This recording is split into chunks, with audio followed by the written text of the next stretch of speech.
Today in this video we are going to see about the Trade Union Act 1926 and subsequently amended during 1950 and 2019. Already we have seen the introduction and some of the definitions of the Trade Union Act. So in this part 1 video of Trade Union Act, we will see section 3 to section 14. We will see one by one. Trade Union Act முன்னுரை அந்த definition சில முக்கியமான வார்த்தைகளுடைய டெஃபனேஷனை முன் வீடியோவில் பார்த்தோம். இப்பொழுது ஒரு தொழிற்சங்கத்தை எவ்வாறு ரிஜிஸ்டர் செய்வது, அதில் அந்த ரிஜிஸ்டர்ட் ஆஃபீஸை எவ்வாறு பதிவு செய்வது கொள்வது என்பதை பற்றி இந்த வீடியோவில் பார்க்க இருக்கின்றோம். ஸோ வில் சி செக்ஷன் 3 14 வரை பார்க்க இருக்கின்றோம். அடுத்த வீடியோவிலே 15 to 28, 28 to 33 ஆக இந்த வகையிலே பார்க்க இருக்கின்றோம்.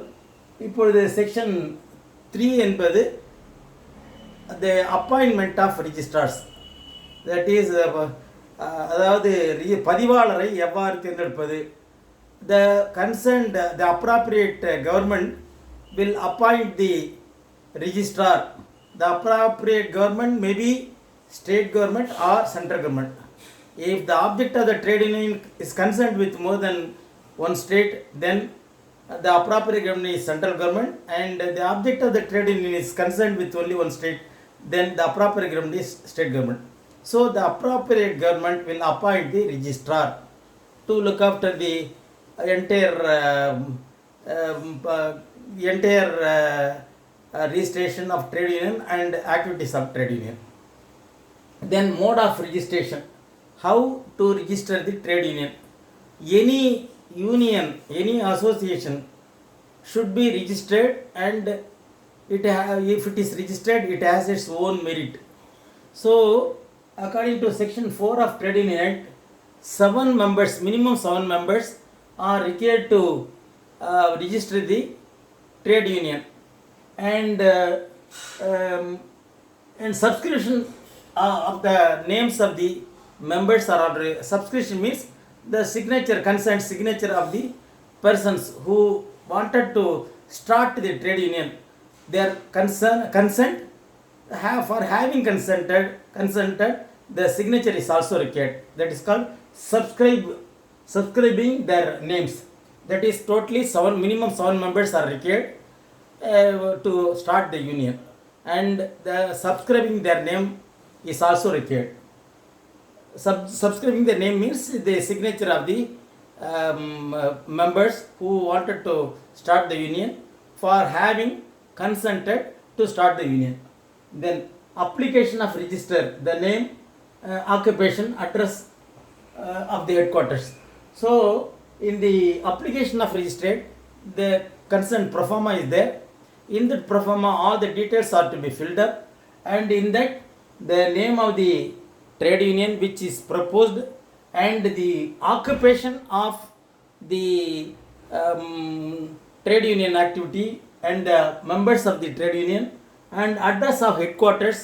These are all to be incorporated in the application. Then section 6, provisions to be contained in the rules of trade union. So whenever the trade union is going to be started, it has to be started with the application, with the prescribed fee, and also bylaws. The things which are to be included in registration, provisions to be contained in the rules of registration, that is trade union. One, the executive trade union constitution. What is the constitution members, that is what is the constitution and what are the bylaws, these things are to be incorporated. And executives, the persons who is leading the trade union is called executives, and the consent of the executives are required, and the object of the trade union, these things are to be incorporated in the proforma to be given for registering the trade union. Then general fund lawfully applicable, that is what is the fund, how they are going to develop the fund in the form of subscription or in the form of donation to the trade union from the members. All these things are to be incorporated. That is general fund, lawfully applicable, which is lawfully, it should not be unlawful. That and list on the section 6D, list of members, how many members are incorporated in the trade union are to be submitted. Then honorary member, if any, that also can be included. Then subject not less than and subscription also should be how much subscription they are going to take from the members. It should be minimum 1 rupee per month from member. 1 rupee per annum, not month, 1 rupee per annum minimum should be there. And then amendment of rules, provision should also be there for amending the rules. And executive office bearers, those who are elected, are to be incorporated. And election once in validity of the election is once in 3 years. And then the member of the manner of trade union, if at all, if they want to dissolve it, how it can be dissolved, the manner, in what manner it can be dissolved, that also to be incorporated in the prescribed pro forma to be submitted for the registration. Then section 7, power to call further details and to require alternative. Suppose if the registrar is not satisfied on the particulars submitted to them, so they can call for additional particulars, such as for the additional power to call further details and to require alternative. Suppose if the name of the trade union is similar to or akin to some other trade union available, or if some of the iota is there, of doubt is there, to have the name of the other trade unions, and in the public mind, if at all, if the already available trade union will be in the minds of the trade union, then the registrar of trade union can ask the executives to amend the name and to make the alternate name.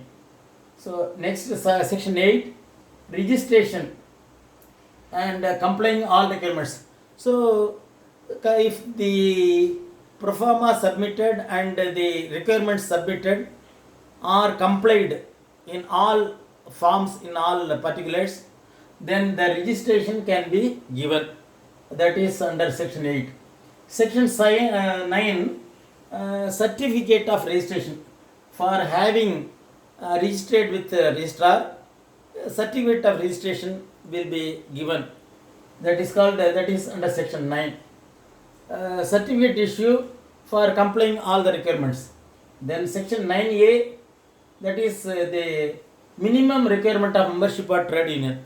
So whenever the trade union want to be started, it should be started with minimum 10% of the members of the total workers, or 100, whichever is less.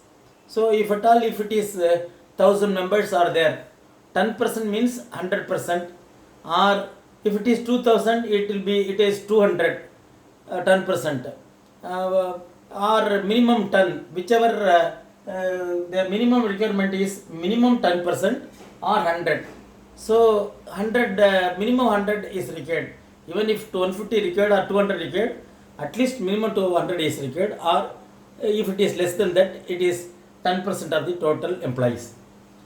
Then section 10, according to section 10 of Trade Unions Act, cancellation of registration when the name is name when not exclusive. Suppose if the name is not exclusive, then they can call for cancellation of registration.